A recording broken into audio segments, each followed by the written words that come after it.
Olá, sejam muito bem-vindos. Hoje vamos analisar a entrevista que Henrique Zimmermann deu à SIC Notícias. Simplesmente, é a pessoa que mais sabe sobre Israel, o Hamas e a guerra na faixa de Gaza. Todas as pessoas que andam aí contra Israel deviam de ouvir esta entrevista.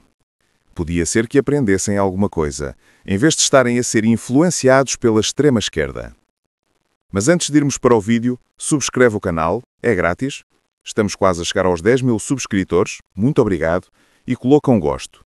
Se achares interessante, partilha e comenta. É nosso convidado na edição da noite, Henrique Zimmermann, correspondente da SIC no Médio Oriente, desta vez em estúdio. Henrique, muito gosto em recebê-lo e obrigada. Prazer. O gosto é todo meu. Todos os recentes esforços indicam que a guerra na faixa de Gaza vai terminar em breve e precisamente numa data e numa época de 2 longos anos de conflito. Como é que esta guerra destes últimos 2 anos e de que forma alteraram e redefiniram tudo o Médio Oriente? Minha alma, absolutamente tudo. Não há nada que volte a ser o que era no dia 6 de outubro de 2023. Eu acho que nós, por vezes, não terminamos de explicar o importante que foi o que aconteceu, o grave que foi o que aconteceu no massacre de 7 de outubro, que começou uma série de movimentos tectónicos que ainda estamos no meio deles. Eu acho que ainda é um bocadinho cedo para dizer que acabou, mas eu tenho esperança, é o momento mais esperançador que eu me lembro depois de 2 anos. Eu vejo que realmente estas negociações de Sharm el-Sheikh são muito importantes, porque há uma determinação por parte norte-americana para pôr fim a esta guerra, que realmente é a mais longa da história da região. Eu não me lembro de uma guerra assim, nunca houve uma guerra tão longa, com tantas vítimas e que provocou tantos traumatismos nas duas sociedades, na israelita e na palestiniana. E, portanto, é um momento chave, é um momento crítico. Mas é preciso entender uma coisa, o que se está a negociar neste momento é só a primeira fase que poderia acabar com a guerra neste momento, poderia permitir a libertação de 48 reféns, de 1.700 presos palestinianos das prisões israelitas que foram presos depois de 7 de outubro e 250 que já estão há muitos anos na prisão, que são gente que cometeu atentados muito graves e que estão condenados a cadeias perpétuas, entre eles, talvez, é o que o Hamas quer, Marwan Barghouti, o Nelson Mandela palestiniano. A esquerda e a extrema-esquerda europeia não quer saber nada disso. Não percebe que todas essas pessoas estão presas porque fizeram atentados terroristas. Israel tem sido atacado ao longo dos anos e de forma muito violenta, daí terem de instalar o sistema antimíssil mais avançado do mundo. E depois disto tudo, Israel se retiraria de partes de Gaza e começaria-se a negociar a segunda etapa, que seria então sim o dia depois para Gaza. Como é que se vai reconstruir Gaza? O que é que se vai fazer com Gaza? Isso tudo vai ser decidido só depois de concluir esta primeira fase, e aí é realmente importante o que há sobre a mesa, mas não vai ser fácil executar. E dos 20 pontos do acordo é que Gaza será reconstruída em benefício do povo de Gaza. Temos conhecimento de túneis, de circuitos altamente planeados e bem orquestrados. Quanto tempo é que isso vai demorar a desmantelar? Deus sabe se vai poder desmantelar, porque pela informação que eu tenho dos 700, 800 quilómetros de túneis que há em Gaza, é como se fosse uma cidade em 2 níveis, de onde estão os homens do Hamas, e de onde estiveram todos os homens do Hamas e os reféns. Infelizmente, a propaganda de esquerda e a comunicação social nunca deram valor nenhum a estes túneis. A princípio, até diziam que eram invenções de Israel. Uma autêntica vergonha só para manipular a opinião pública. Esses túneis, pensa, é o dobro do metro de Nova Iorque, para dar-te uma ideia do que estamos a falar. Israel provavelmente destruiu cerca de 1/3 dos túneis. Quer dizer que ainda há centenas de quilómetros de túneis por destruir. Isso é extremamente complicado e a missão seria de uma força multinacional árabe, sobretudo dos países árabes e muçulmanos. A Indonésia quer enviar 20 mil soldados, o Egito pode enviar uns milhares mais, os Emirados também, tudo isso para tentar desmilitarizar o Hamas e acabar com esses túneis para que Gaza deixe de ser uma cidade dedicada à guerra, que é o que o Hamas fez nos últimos anos, desde 2007, quando deu um golpe de Estado em Gaza, e desde esse momento começou a construir estes túneis e, à parte, uma indústria de mísseis. É isto que eu não compreendo. Todos os países do mundo sabiam da existência destes problemas. Por que razão não se uniram a Israel para destruir estes terroristas logo no princípio? Infelizmente, uniram-se para atacar Israel, em vez de ser para atacar o inimigo. Então, essa é a grande dificuldade, porque o Hamas não fala de entregar as armas. Por agora, insinuam que talvez parte dos mísseis entregariam às Nações Unidas ou ao Egito, mas não vai ser fácil conseguir convencê-los a fazer isso, apesar, Nelma, isso é muito importante, que pela primeira vez os protetores do Hamas, entre eles o Qatar e a Turquia, estão a pressionar o Hamas para aceitar este acordo. Se a torneira do dinheiro se fechar, com certeza o Hamas vai aceitar.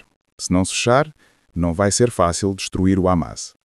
Existe a promessa também de que os membros do Hamas que se comprometam a uma coexistência pacífica com Israel e a desmantelar precisamente as suas armas serão amnistiados. Isso pode ser decisivo também para fazer parar o Hamas? Isso vai ser muito difícil, mas não há outra alternativa. É preciso pôr isso sobre a mesa. Repara, a chave de tudo vai ser que depois de haver uma época intermédia na qual há uma comissão multinacional, uma força multinacional que tenta trazer segurança a Gaza, vai haver um board de paz, como eles dizem, uma comissão de paz, esfiada pelo próprio Trump e por Tony Blair, que faria depois a reconstrução de Gaza. Porque é preciso reconstruir Gaza. Gaza está totalmente destruída e a população de Gaza merece um futuro diferente.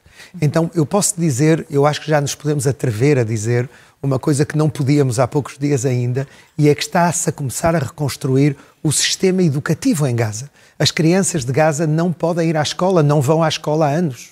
E quando iam à escola, recebiam uma espécie de lavagem cerebral que os levasse ao suicídio, aos atentados, ao terrorismo.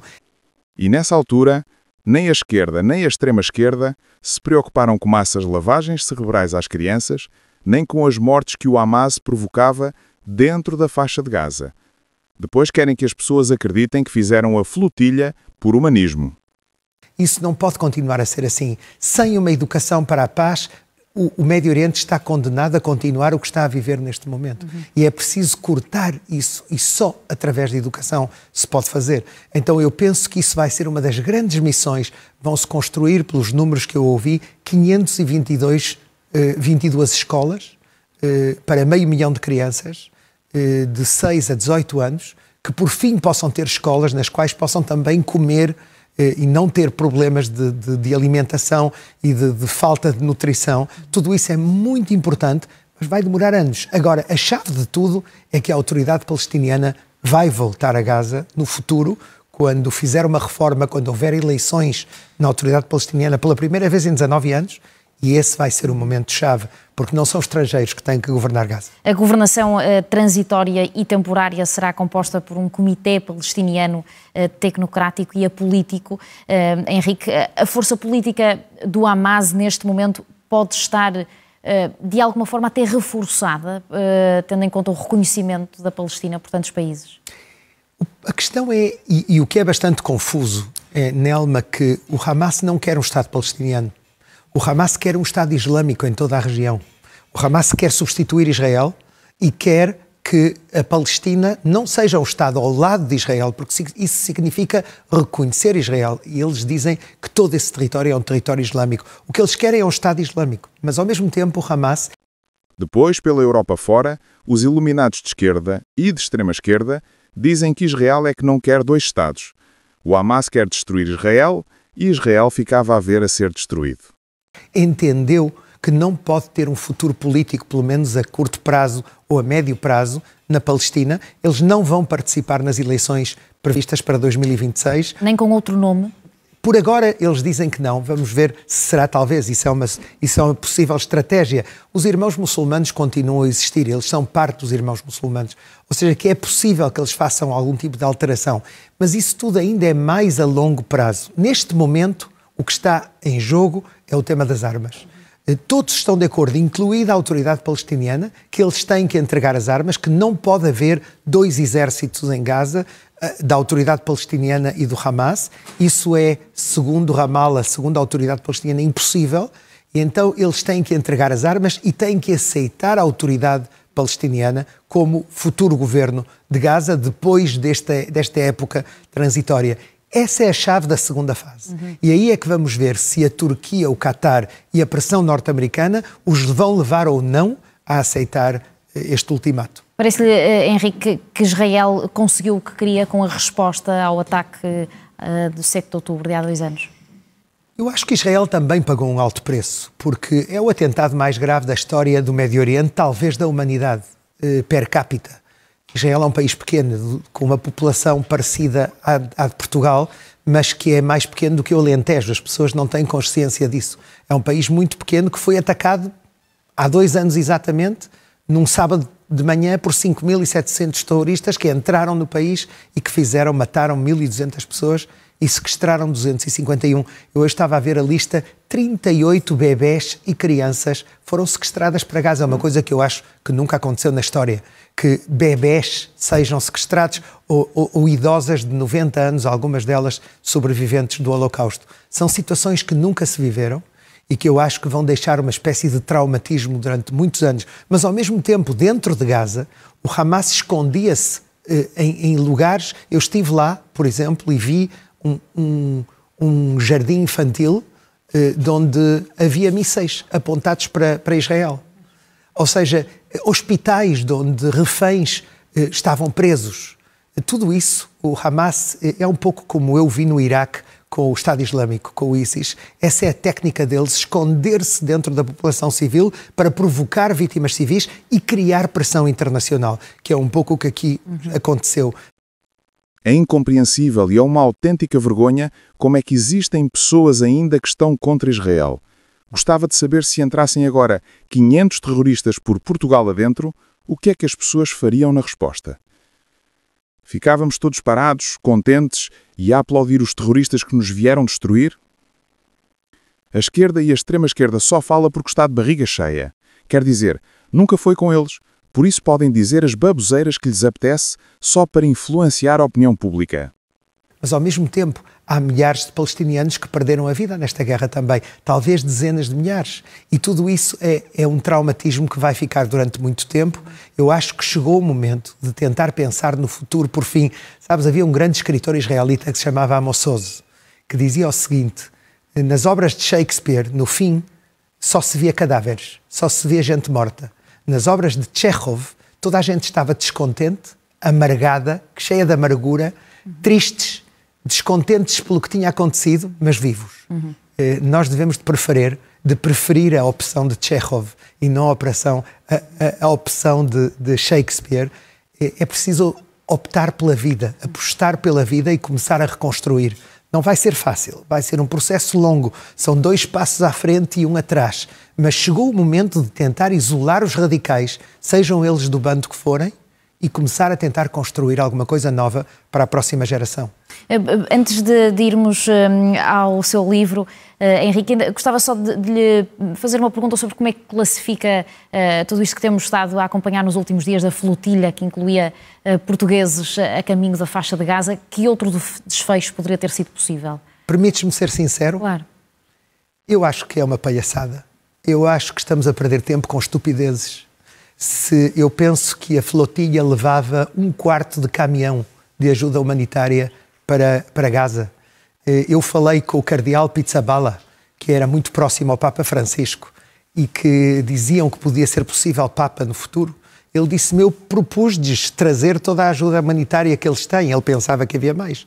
E que eu levaria para Gaza tudo isso para impedir conflitos. Eles não quiseram por um motivo muito claro, porque era uma flotilha de propaganda, era uma flotilha de selfies, era uma flotilha para chamar a atenção para outras coisas. O povo palestiniano, neste momento, Nelma, precisa de factos sobre o terreno, precisa de ajuda real para pensar no futuro, precisa de alguém que venha e que diga: vamos construir instituições futuras para o futuro Estado palestiniano, oxalá seja possível, com segurança, com educação, com saúde, não selfies, não uma ajuda virtual. Eu acho que tudo isso é perder o tempo e é criar todo tipo de tensões que neste momento são innecessárias. Todos os dias entram 300 caminhões de ajuda humanitária do território israelita para Gaza. Aqui não havia ajuda humanitária praticamente. Eu acho que é importante que estes ativistas se concentrem em coisas reais e palpáveis que possam ajudar ao povo palestiniano. Não reconhece qualquer mérito nesta iniciativa? Eu acho que é um erro, e sobretudo quando há um plano de paz sobre a mesa, pela primeira vez em tanto tempo, que pode pôr fim a esta longa guerra que está a durar demasiado, na minha opinião, que devia ter acabado já há meses. Se o Hamas tivesse decidido libertar os reféns há um ano, a guerra tinha acabado há um ano. Qualquer pessoa consegue compreender isto. Infelizmente, só os de esquerda e de extrema esquerda, ou os que não gostam de Israel, é que não entendem. Infelizmente, essa gente é pior que o Hitler. Apresenta amanhã, Henrique, no dia precisamente do ataque de há 2 anos, 7 de outubro, o seu novo livro, O Enigma de Israel. De que é que trata? É um livro que eu pensava escrever antes de 7 de outubro, contando um pouco, tentando quebrar ideias feitas. Ainda há muita ignorância nela, até mesmo às vezes entre colegas nossos, jornalistas, que estão na notícia do dia-a-dia, mas não conhecem o contexto. E eu queria apresentar esse contexto. Eu queria tentar aclarar mal-entendidos, eu queria lutar contra a desinformação. Mas depois veio o 7 de outubro. E o 7 de outubro foi um traumatismo, realmente, de um nível que eu não me lembro, que eu nunca vivi na minha longa carreira jornalística. E penso que o livro é ainda mais importante por isso, porque é um pouco híbrido. Por um lado, explica de onde vimos, explica qual é a situação neste momento, mas explica também o que é que pode vir a ser o futuro. E, de alguma maneira, atrevo-me neste livro a falar o que é que pode vir a acontecer quando Israel chegar aos 100 anos, em 2048, e o que é que eu espero que possa ser um plano de paz futuro para esta região. Parece-me que é um livro, para mim, muito importante, porque é um pouco uma tentativa de criar um novo futuro. Tu sabes, eu sou um pouco um aluno de Shimon Peres, que foi Prémio Nobel da Paz, e de quem eu estava muito próximo. Ele dizia sempre, Henrique, o passado não o podemos alterar, mas o futuro vai depender das coisas que fazemos hoje em dia. Este livro tenta, de alguma maneira, criar um roteiro para explicar o que é que se pode fazer para que as próximas gerações não tenham que passar outros 7 de outubro. O Enigma de Israel é apresentado amanhã no El Corte Inglês de Lisboa às 6h30 da tarde e depois ainda no depois Porto. Da manhã no Porto, no Norte Shopping, às 18 horas. Para mim é muito importante ir também ao Porto, que é a minha cidade, e espero que as pessoas venham e que gostem do livro. E chegamos ao fim do vídeo.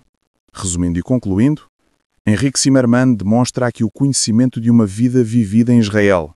Mostra como a esquerda e a extrema-esquerda e a classe jornalística está muito enganada com tudo o que se passa no Médio Oriente e principalmente em Israel e em Gaza. Todas aquelas pessoas que andam a atacar Israel deviam ter vergonha e ver esta reportagem para compreenderem o que realmente se passa. Se gostaste do vídeo, subscreve o canal para seres notificado quando saírem novos vídeos e coloca um gosto. Se achares interessante, não te esqueças de partilhar e dar a tua opinião nos comentários. Fica bem e vemo-nos no próximo vídeo.